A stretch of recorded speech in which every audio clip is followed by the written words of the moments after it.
So, very good morning and welcome to the programme. Jamala and I have come to the wall here to focus on this technology story which clearly has rattled the markets.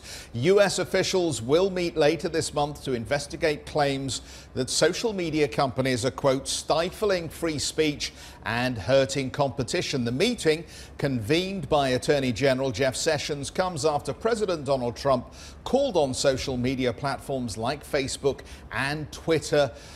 He called them biased against conservative viewpoints. Both companies have denied those claims. Well, the announcement follows testimonies in Congress from Facebook COO Sheryl Sandberg and Twitter CEO Jack Dorsey. Shares in both companies fell along with Google parent Alphabet, but it was really Twitter that took most of the pain in yesterday's session.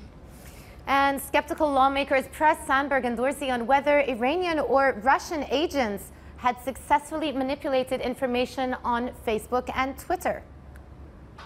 We certainly have evidence to show that they have utilized our systems and gamed our systems to amplify information. I'm not sure in terms of the definition of hoax in this case, but it is likely. Okay. Ms. Sandberg? Just 2 weeks ago, we took down 650 pages and accounts from Iran. Some were tied to state-owned media, and some of them were pretending to be free press that they weren't free press. And so it depends how you define a hoax, but I think we're certainly seeing them use misinformation campaigns. Now, we've shuffled around this side of the wall so that we can bring you some of those key clips from the testimony. Sandberg and Dorsey both highlighting efforts to combat misinformation campaigns, but some legislators suggested that Congress may still have to regulate social media platforms more closely.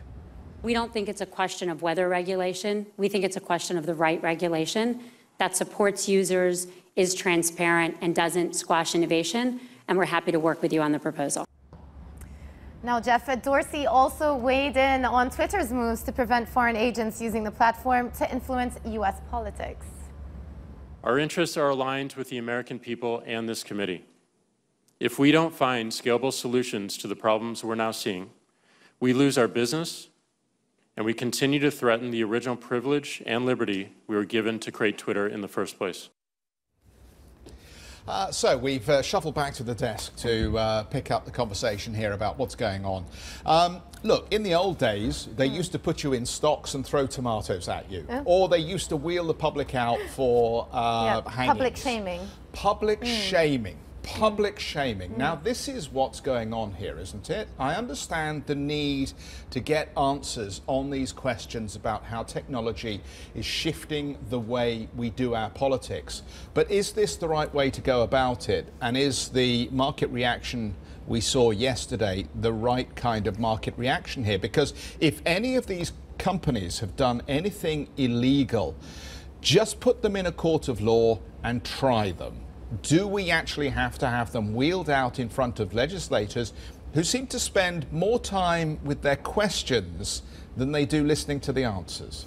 That's fair, Jeff, but I think it's certainly a conversation that needs to be had. And again, yesterday we had a guest on Street Science who was talking, they've done some analytics on the extent of the social media manipulation that takes place. And just to give you some numbers, I'm going to recite them because they're stuck in my memory now.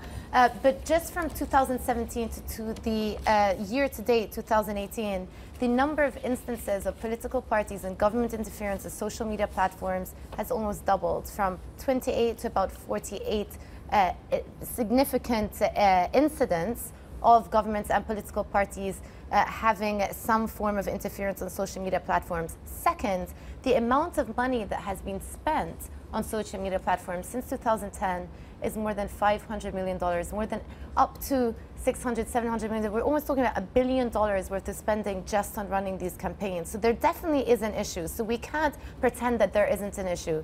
The second point that I want to bring up is You know, to what you were saying about the public shaming, it's obviously not the right thing from a company-wide perspective, but at the same time, it is a discussion that needs to be had. But how much of the onus falls on these social media platforms versus the government themselves? They can't wash their hands of it.